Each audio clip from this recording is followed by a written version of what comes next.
over the past couple of weeks, there have been some riots in Iran. We can break them down into three parts. Number one part, legitimate concern in reference to high food prices and food pricing in general by merchants, small protest. Then this one turned into violence, and there were clashes between the police as well as the rioters, and as a result of that, 500 people plus a number of wounded were dead between policemen and rioters.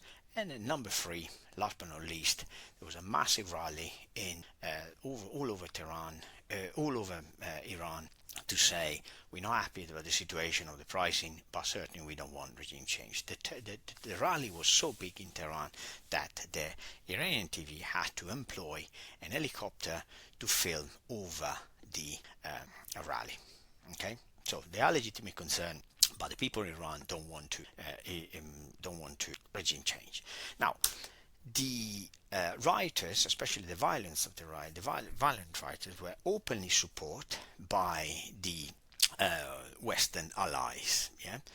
Number one, there was a statement into the X account of the Mossad stating, "We are with you, with our heart and on the ground." Number two, there was a statement by Mike Pompeo to say the only hope in Iran is to bring the mercenaries. Okay. Number three, there was Trump to say, "Oh, if you turn violence against the protesters, we're gonna bomb you." Okay, and various different. On the other hand, Iran proved their case that there were effectively Western allies involved by inviting to a meeting the ambassador of UK, Italy, France and Germany to watch this number of footages in reference to armed protesters and the military training they received within the protest. So on one side there is regime change supported by the West, and on the other side there are some legitimate concerns in Iran. Now, when was the last time that regime change has worked? As uncertain work in Libya for the people of Libya, as uncertain work in Afghanistan for the people of Afghanistan, as uncertain work in other different countries, Iraq, and so on and so forth. Now, in the UK, where I actually live, there are approximately 1 in 5 people they are poor. So some of them they live within below the poverty line. In other words, they have to make a choice between eating and pay their bills.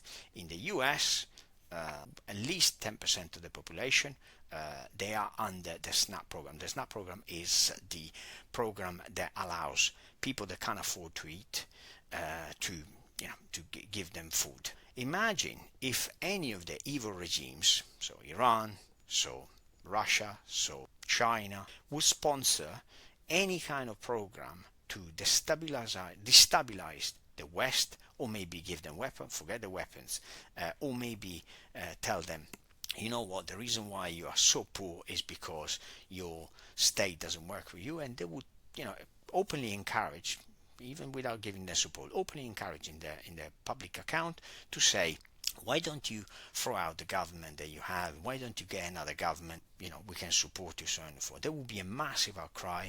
There will be call for, kind of military actions, even though in Iran is openly supported, yeah, and in the West, any kind of support to legitimate grievances from really poor people will be called for extreme unfair.